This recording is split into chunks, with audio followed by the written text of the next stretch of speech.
Welcome back, everybody, to lesson 2 of discrete mathematics. We're looking at combinatorics, permutations specifically, and today we'll learn some notation that will make life a little easier in terms of working with the fundamental accounting principle.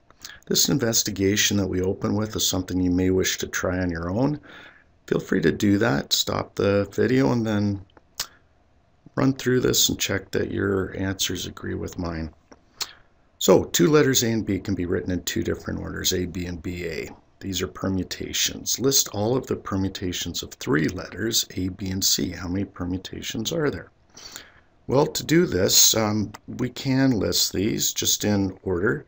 If we start with A, one alphabetical example is right there. There are two that begin with B.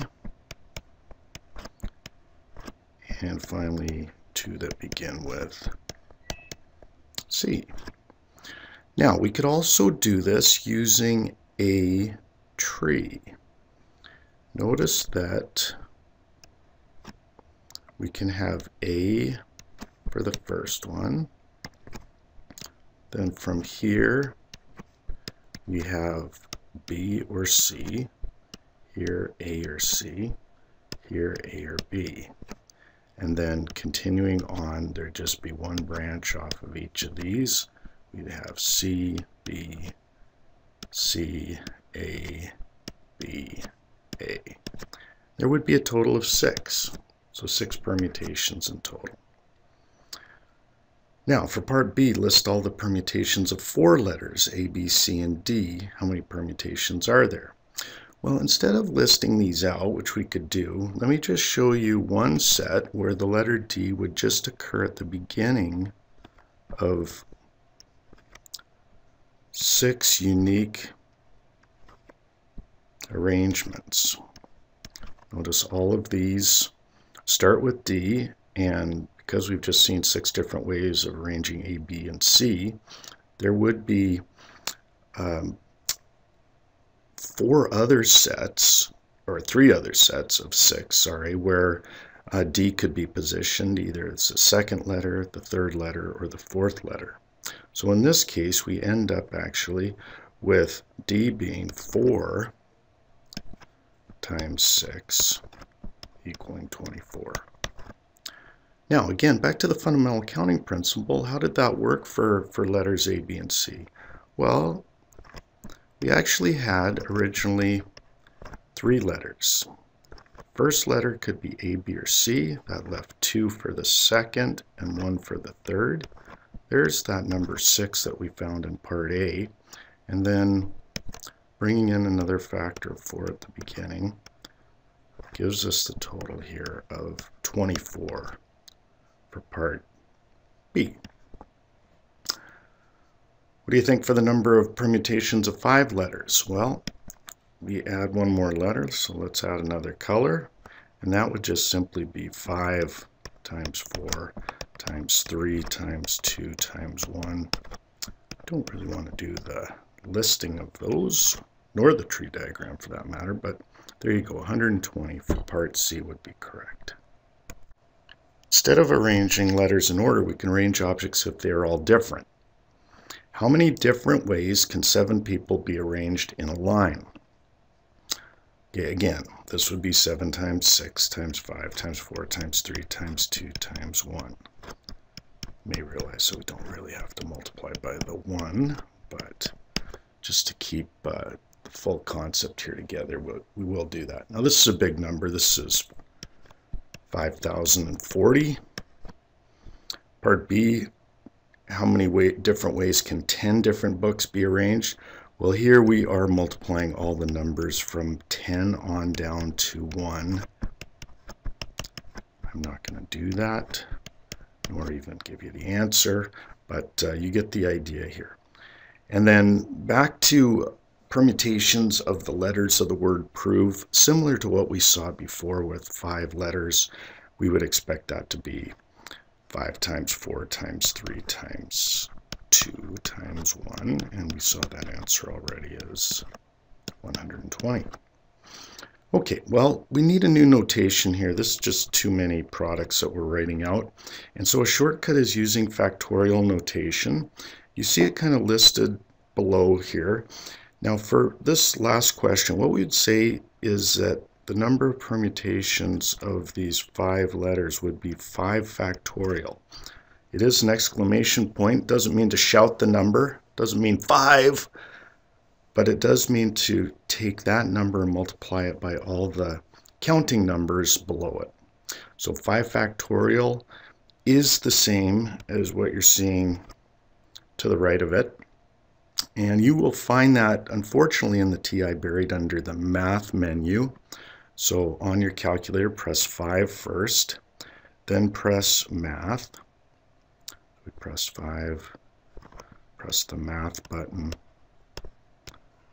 Then we go to the probability menu by moving, well, if you move 1 left, that will do it. I'm just showing you the sequencing of the keys. And then in the probability menu, I think it is option 4, and there's an exclamation point there. Bring that up, and I think you may have to hit an enter button. I don't have the calculator in front of me, but that should result in 120. So make sure you try that. Notice that 0 factorial is set equal to 1. We'll talk about why that is later, but n has to be an integer value, positive or non-negative integer value, 0 or larger. Okay, so just coming up with this in a more formalized way, ordered arrangements are permutations. The number of permutations of n distinct objects is n factorial. Now let's go to question 3 here. Consider the letters of the word compute. Instead of using all the letters to form permutations, we could use fewer letters. For example, CO be a 2-letter permutation of these 7 letters. Using the letters of the word compute, how many 2-letter words can be made? All right, be careful about the word words. In this case, these are not English words per se, but just 2-letter arrangements. Sort of prefer the phrase arrangements. Okay, so for 2 letters, that first letter could be any one of those 7. So back to the fundamental counting principle, there's 7 there. We've used one of the 7. In the example up here, we used the C, so it's no longer available. There's 6 left. There'd be 42 2-letter arrangements. Okay, similarly for B, 3 letters would give us 7 times 6 times 5. There'd be 210 arrangements. Now, let you try the other ones for C and D, but for part B, let's take a look at that just with a tree diagram here. We start off with 7 branches going to each of the 7 initial letters. So that would be C, O, M, P, U, T, E. Then remember from there, we actually are going to lose that letter in that branch. So there would only be 6 branches coming off below that. In this case, it would be O, M, P, U, T, E. The next one, we would lose the O, but the C would be part of it. And then we'd continue on down from that, and we'd see just one more branch lost. So in this one, we would lose the C and the O. This would just be M, P, U, T, E. Now understand this one isn't finished, but one of the 3-letter arrangements would be this one right at the border here, which would be C-O-M. So that would be one of the 3-letter arrangements here. Okay, but 7 times 6 times 5, 210 represents the number of blue branches that would be in this 3rd row. All right, we'll just quickly write down the answers for the next 2. And again, I'll let you try those on your own if you wish. Should get 840 for this one and 2520 for this.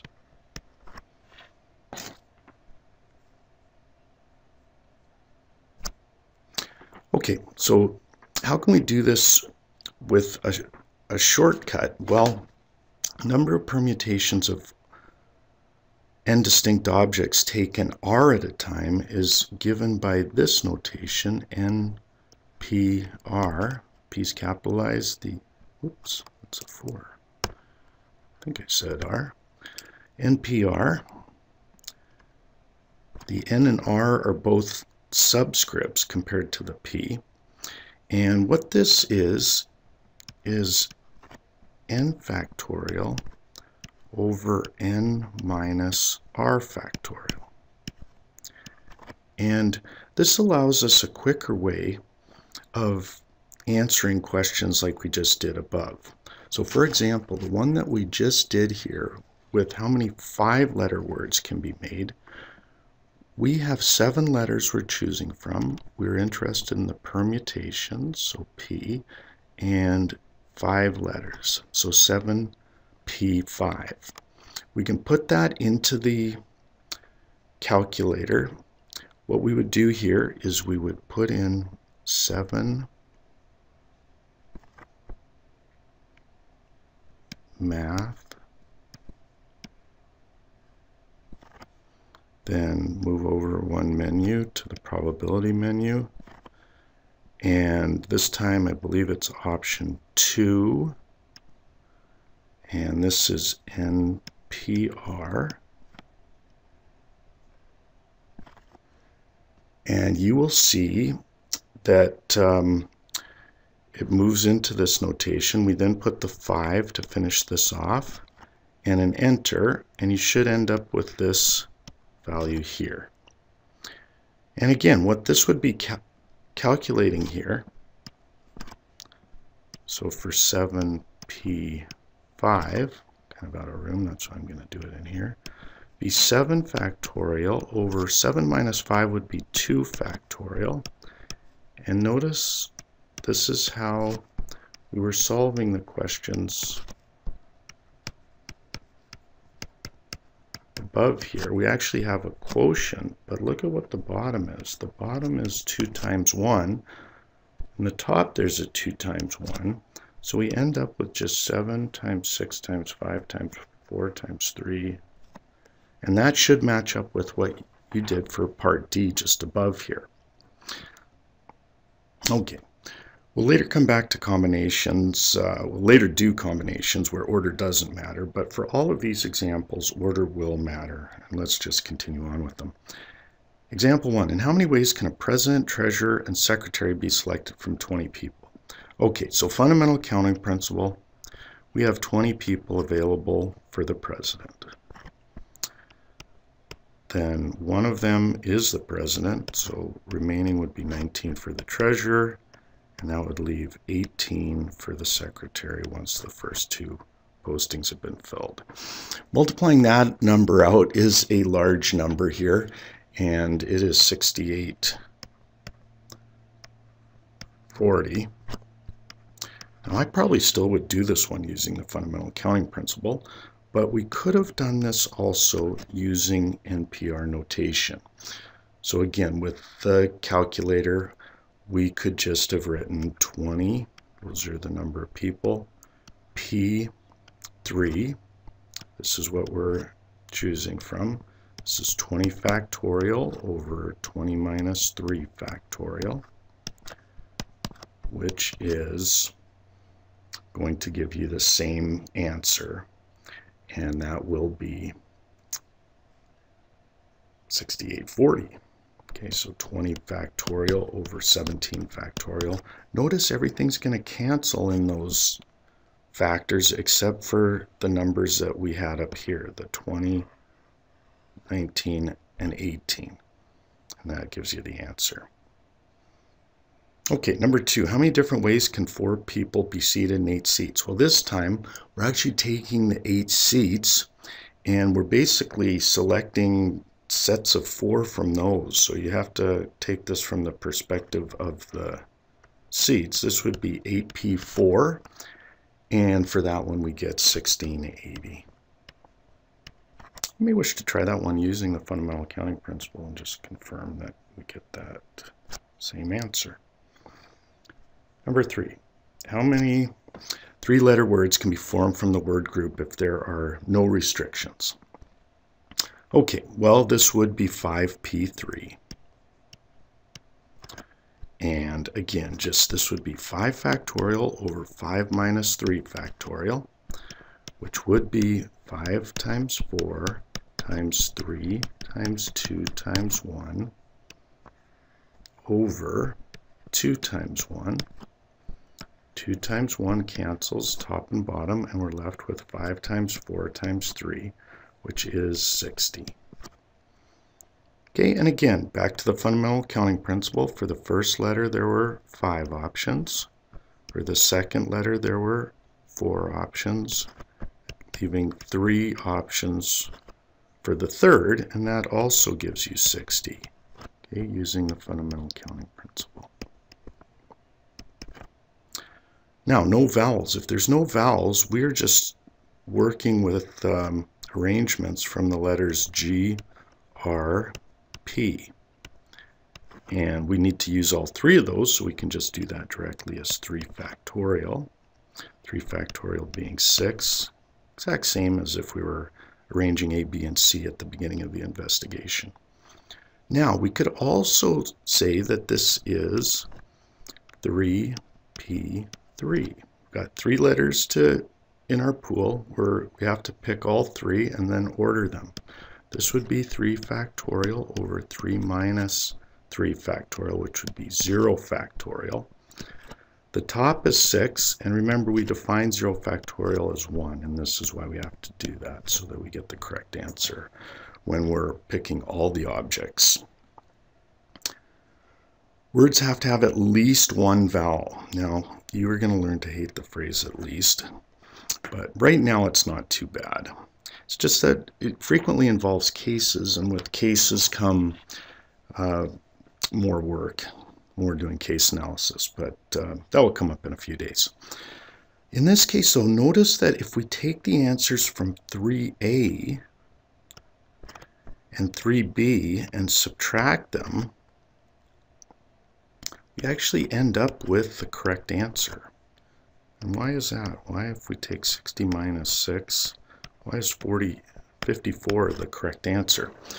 Well, the one that we calculated in B was with when there are no vowels, which means that the remaining arrangements from the 60 must have at least 1 vowel, and they would have either 1 vowel, so U, or the other vowel, O, or both vowels, O and U. So frequently we'll find that just subtracting off the cases that don't get included, or in this case, the one case that doesn't get included, will be lighter work. And lighter work's always good. Okay, begin and end with the vowel. Well, in this case, let's keep the blue for the vowels. So this will be O or U, just using the fundamental accounting principle. There are 2 options there. Now we'll skip over to the third place. There'll be one of these remaining, and so we'll have 1 here. And then for the middle one, this is where one of the 3 consonants goes, so G, R, P. There's 3 options here. Notice we're just using the fundamental accounting principle, and we're getting 6. The number like 6, you could actually figure that out pretty quick, even just by direct counting. Number 4, John and Jane invited 4 other people to sit on the bench. In how many ways can these 6 people be seated on this bench if the following conditions apply? All right, you may wish to try these. I would recommend stopping right now, trying these 3 next questions, maybe even D&E if you're feeling bold and adventurous, and then taking a look, seeing if you're getting the same answers. How many ways can the 6 people sit on the bench? Well, no No restrictions, 6 people, 6 factorial, 720. Part B, John and Jane are seated at the end of the benches, at the ends of the bench, John left, Jane right. So we've got John over here, got Jane here, and we have 4 others in between. Now for the 4 in between, you know, fundamental accounting principle, we need to account for all of those. So it'd be 4 times 3 times 2 times 1. And multiplying those all together, we end up with 24. But notice this inside part is just 4 factorial. So it's 4 factorial, and then we really can kind of forget about that first and 6th position. 4 factorial gives us the answer for this. John and Jane are seated at the ends of the bench. Well, in part C, we introduce a new case to part B, and that is just where John and Jane would change positions. So we should expect the answer to be 2 times 24, or 48. Just by symmetry, it would be the same scenario if John and Jane changed seats. So 48 will be the answer. Again, fundamental accounting principle for John and Jane, 2 at the beginning here. There's 1 of them remaining at the end. And then those other 4, they still would make a 4 factorial inside here. And again, multiplying these out, we end up with 48. Okay, the green being colored for John and Jane's positions. John must be first, but Jane cannot be last. All right, so John back at the front of the bus.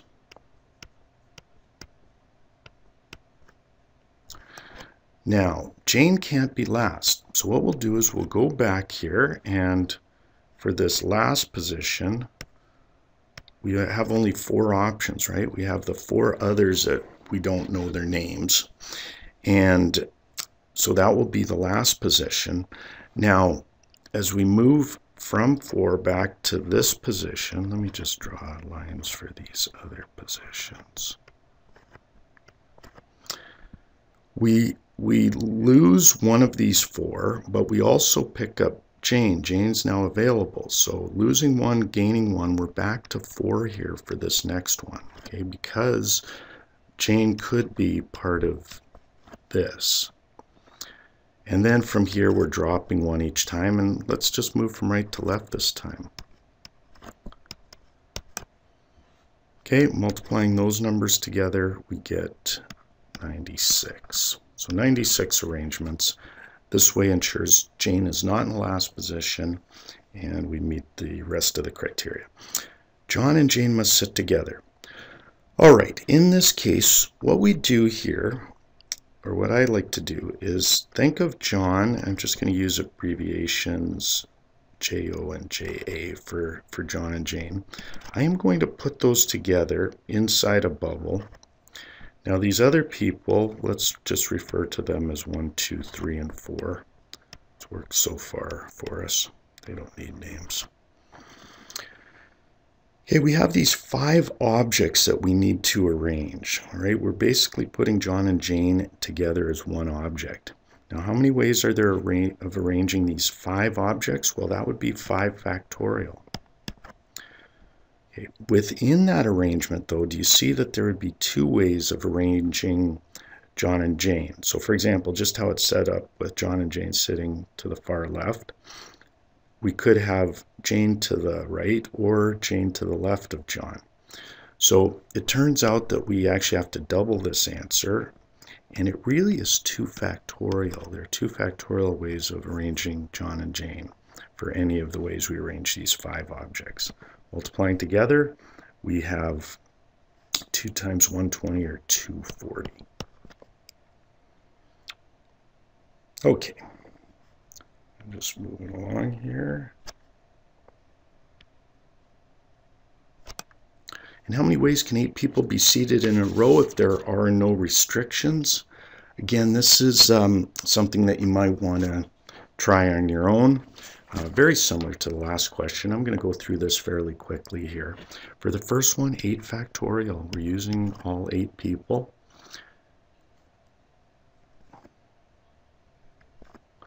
And this works out to 40,320. 3 people must sit together. Okay, so here, let's say that we have A, B, and C. They have to sit together. Then we have D, E, F, G, and H. Those are single people, not single people, but they can sit amongst each other.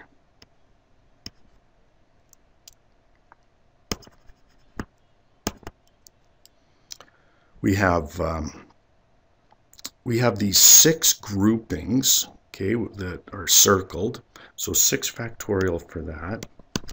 And then for A, B, and C, we have 3 factorial ways that we can arrange this grouping. We did that very first page of this lesson.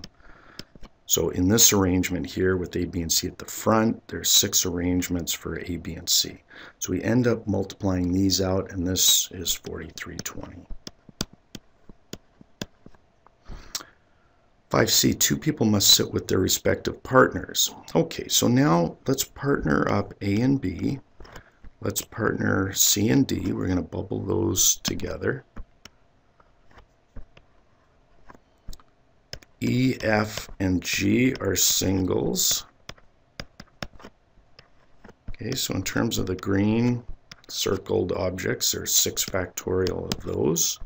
This time notice that there are 2 sets of couples. So for the first set, 2 factorial. Let's color code the other one. 2 sets there, so we're going to actually multiply 2 factorial here, and this should be an equal sign. Let's this is going to be times 6 factorial here. So 2 times 2 times 720, that is 2880. All right, now we go to some work without a calculator, using factorial notation, just some ways of simplifying things. Not a really big part of this chapter, but lots of examples to go through.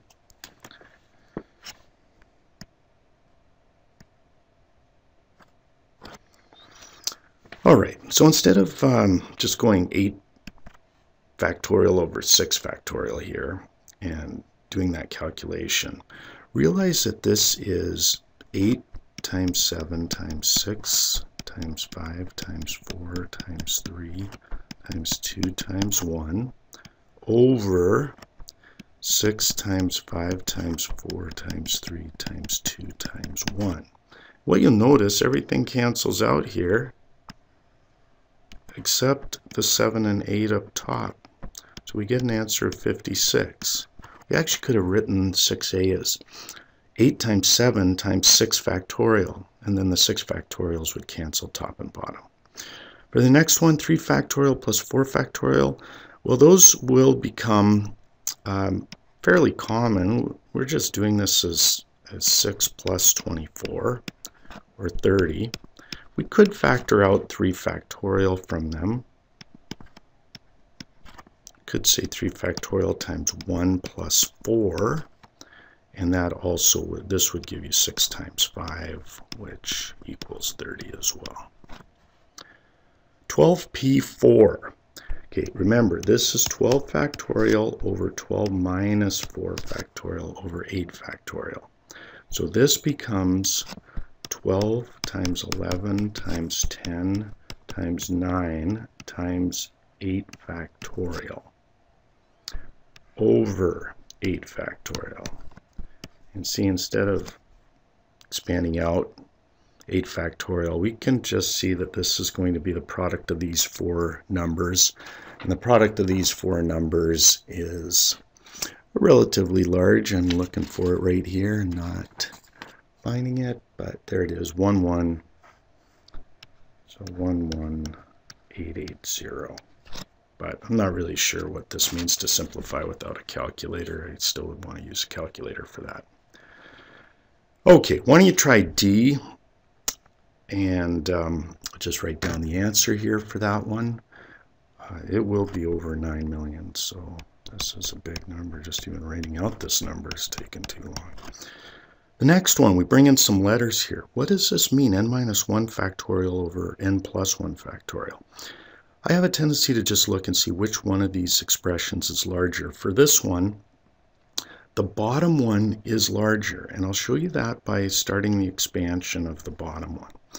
Remember, each time we drop by 1. So subtracting 1 off of this is just going to leave me with n. Subtracting 1 off of this is going to leave me with n minus 1. And notice that the top one starts at n minus 1 factorial. So let's change this one to green. Dropping another one, we get n minus 2. And this would just continue on down to 2 times 1. Put some dots in there. Don't know when that's going to happen. Top n minus 1 times n minus 2 dot dot dot times 2 times 1. And notice that all the green will cancel out. What will we be left with? Well, we'll be left always with a factor of 1 in the top. The bottom we can just leave in factored form or expand it.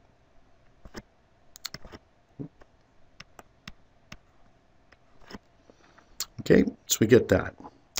Now for f, we have n factorial over n minus 3 factorial. In this case, notice that the top, like we saw before, becomes n and n minus 1, then n minus 2. And from n minus 3 on, I'm going to cancel the n minus 3 factorial below. So the answer will just be that. Okay, it'll be those 3 factors. We won't bother expanding that.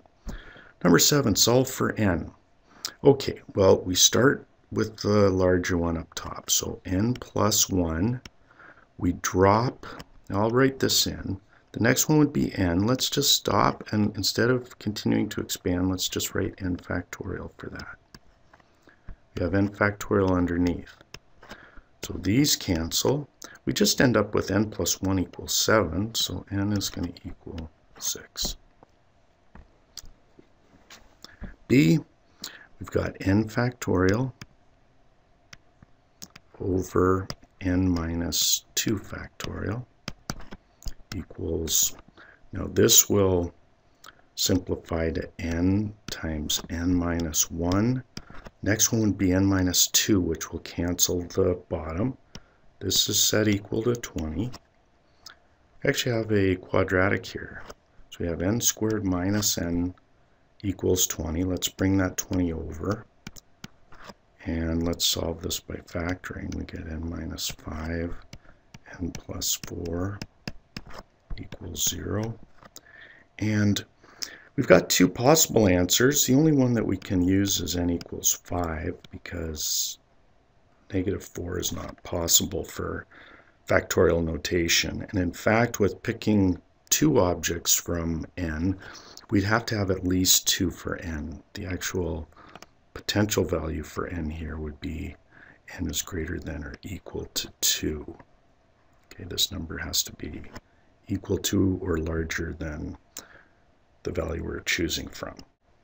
All right, and here we are in the home stretch. Let's wrap this thing up. Here's a couple of questions, a little more tricky, maybe even gimmicky. Use that word carefully, but we can still go through this. Now, let's just take a look at 10 minus n factorial for a second. What does that look like?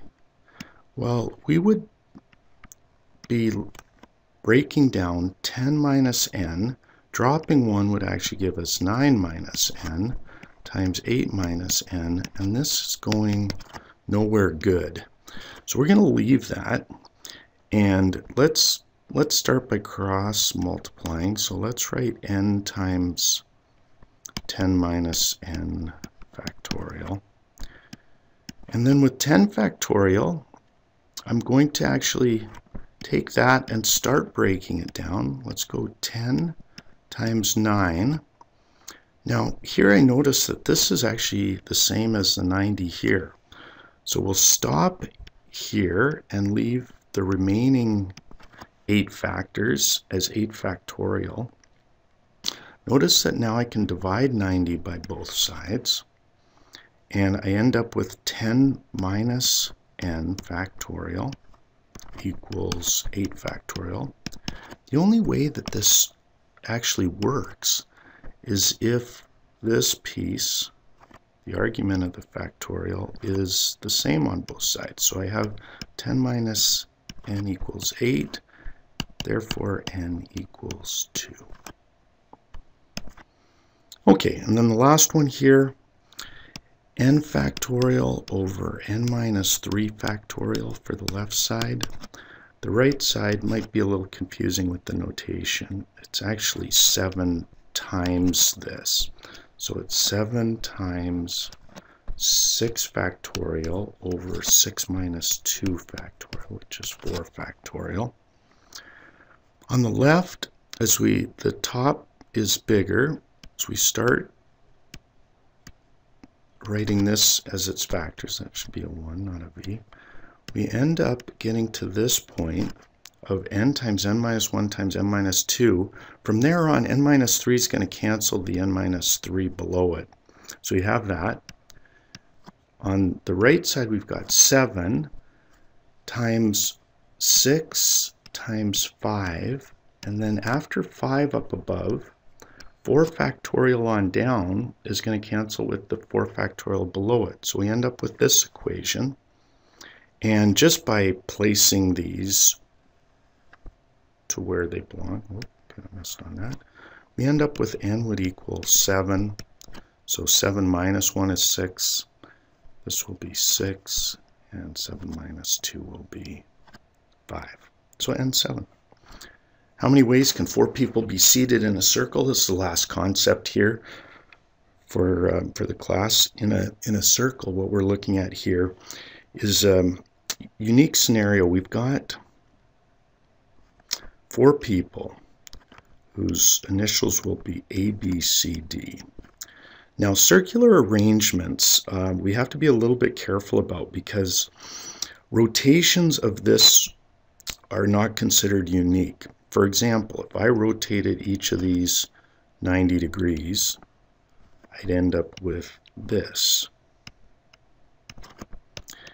And in terms of unique arrangements, we would say that these are equal or the same. They would not be unique. Why is that? Well, think of it as, being one person at this table. If you're sitting, say, where A is, the person across from you is C, and the people to your right and to your left have not changed. They're still D and B. Okay, so these are the same, and we need to be careful about the number of arrangements. So what we do is, instead of, I think the easiest way to understand this is to fix somebody at the head of the table. So let's put I don't know, maybe that's Alan, the head of the table.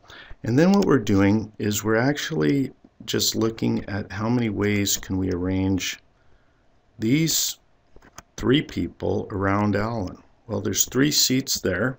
3 factorial, that will be 6. So it'll be 3 factorial or 6 arrangements. That way we don't double count.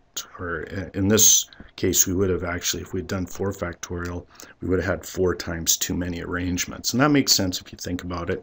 There are 4 rotations of these people that would be considered the same. So for circular arrangements, n minus 1 factorial. We've got 4 people sitting around a table. It's going to be 4 minus 1 factorial. Okay, a few questions just to finish this off. In how many ways can 5 people be seated around a round table if no restrictions? Again, try this on your own, then come back and check the answers. No restrictions, it's going to be 5 minus 1 factorial, which is 4 factorial, or 24. A and B must sit together. Okay, well here again we need to group these people. So let's put A and B together. Then we've got C, D, and E. Okay, we fixed A and B at the top here. So in terms of people around them, there's 3 factorial. And then remember, for each of these arrangements, we can arrange A and B in 2 factorial ways. So 2 times 6 is 12. Part C, A and B must not sit beside each other. Well, again, we can just use our previous 2 answers to find this. We just saw there are 12 ways where they would be seated together. So let's take that away from the ways with no restrictions. So it would be an answer of 12. And finally, D, A and B must be together, and C and D must be together. Okay, so again, we've got 2 groupings now. We've got A and B, which we're fixing here. We have CD, which we're going to fix here, and E. Sorry, we're not fixing C and D there, but C and D are grouped together. So we've got two ways of arranging CD and E around AB, and then number of ways of arranging A and B in each of these would be 2 factorial. And finally, CD now, them being a couple, C can be to the left or right of its partner. Multiplying those 3 factors of 2 out, we get 8. All right, that about does it. Good luck with the assignment. Sorry, it's a long lesson, but